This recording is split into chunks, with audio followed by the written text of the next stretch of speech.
नमस्कार, आप देख रहे हैं एनएमएफ न्यूज में आपके साथ शब्द। 4 मई को बंगाल के नतीजों ने पूरे देश को चौंका कर रख दिया। बंगाल में दीदी का किला ढह गया, बीजेपी ने जीत का परचम लहरा दिया। अभी इस हार को बीते महज 4 दिन नहीं हुए, लेकिन ममता बनर्जी के पूरे साम्राज्य के अंदर ही वो महाबवाल मच गया जिसकी किसी ने कल्पना भी नहीं की थी। जिस वक्त बीजेपी जश्न में डूबी है, सीएम बनाने की तैयारी पूरी हो चुकी है, ठीक उसी वक्त टीएमसी के भीतर से एक ऐसा विस्फोट हुआ जिसने दिल्ली तक की सियासत को दहला कर रख दिया।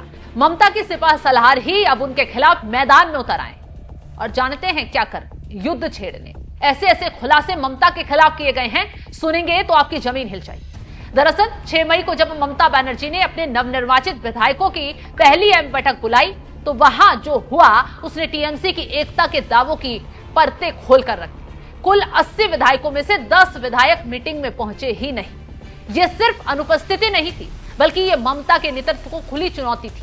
बगावत की यह पहली तस्वीर थी। बैठक में ना पहुंचकर इन विधायकों ने संदेश दे दिया वो अब खेला करने वाले हैं ममता दीदी के साथ। लेकिन खेल सिर्फ यही खत्म नहीं हुआ। असली एक्शन तो तब शुरू हुआ जब टीएमसी के ही एक कद्दावर नेता और पूर्व खेल मंत्री मनोज तिवारी ने मोर्चा खोल दिया। मनोज तिवारी ने जो आरोप लगाए हैं वो किसी भी नेता की नींव हिलाकर रख देंगे। उन्होंने दावा किया कि इस विधानसभा चुनाव में टिकटों की सरेआम बोली लगाई गई।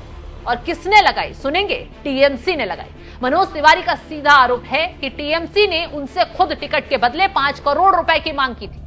यह खुलासा यही नहीं रुकता। मनोज तिवारी ने पूरी पार्टी के चरित्र पर सवाल उठाते हुए कहा, इस बार कम से कम 70 में से 72 उम्मीदवारों ने टीएमसी के टिकट के लिए 5-5 करोड़ रुपए चुकाए हैं। यानी जिस पार्टी ने मां माटी मानुस का नारा दिया उसने अपने टिकटों को बाजार में बेच दिया। मनोज तिवारी के शब्द टीएमसी के लिए किसी घाव से कम नहीं है।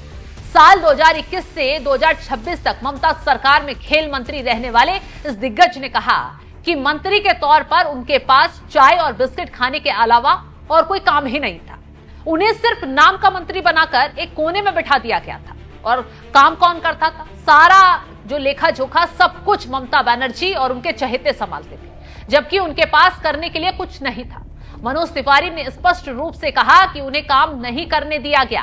पूरी सरकार भ्रष्टाचार के दलदल में धंसी हुई थी। सोचिए जरा, एक व्यक्ति जो 5 साल तक कैबिनेट का हिस्सा रहा, ममता का करीबी रहा, वो आज कह रहा है ये कि सरकार सिर्फ अपने स्वार्थ के लिए काम कर रही थी। मनोज तिवारी का ये गुस्सा उस तानाशाही की गवाही दे रहा है जो टीएमसी के भीतर चल रही थी।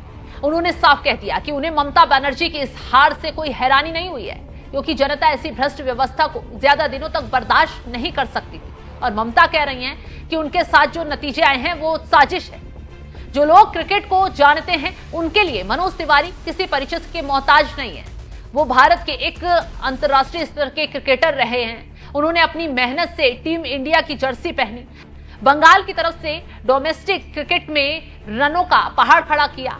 मनोज तिवारी आईपीएल के भी बहुत बड़े सितारे रहे हैं। दिल्ली की तरफ से खेला, कोलकाता की तरफ से खेला, पंजाब की तरफ से मैच खेला और उन्होंने मैदान पर अपना लोहा मनवाया। ममता बनर्जी ने एक मशहूर सेलिब्रिटी और ईमानदार खिलाड़ी समझकर उन्हें अपनी टीम में, पार्टी में शामिल किया और वो भी खुशी खुशी जाकर शामिल हो गए, क्योंकि ममता बनर्जी जिस तरीके से अपने आप को ईमानदार दिखाती थी, उन्होंने उसी छवि पर भरोसा किया।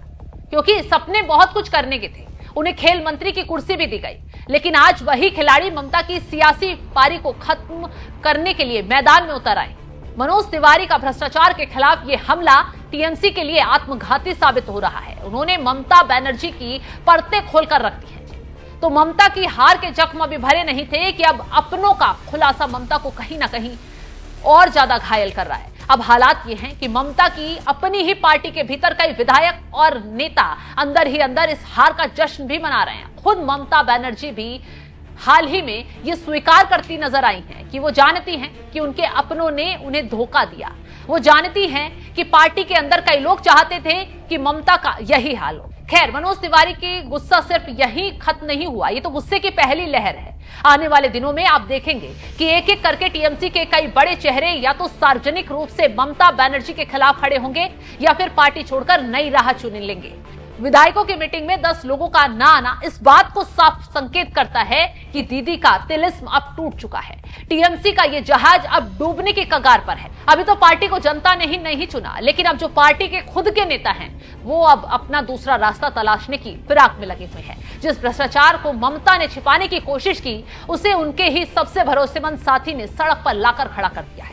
तो यह है बंगाल की वो इनसाइड स्टोरी जिसने ममता बनर्जी की रातों की नींद उड़ा कर रखी है। 5 करोड़ का टिकट, रबर स्टैंप मंत्री और अपनों की ही गद्दारी। बंगाल की सियासत अब उस मोड़ पर है जहां से वापसी का रास्ता नामुमकिन दिखता है। अब ममता चारों तरफ से फंसती हुई नजर आ रही हैं। बाहर लोगों ने हरा दिया और घर के अंदर अपने ही बगावत पर उतर आए हैं। यानी कि अब ममता की पूरी पार्टी मानो खात्मे की कगार पर खड़ी हो सकती है आने वाले वक्त में, अगर यही हाल रहा तो। फिलहाल इस खबर को लेकर आप क्या कुछ राय रखते हैं, कमेंट बॉक्स में जरूर बताएं।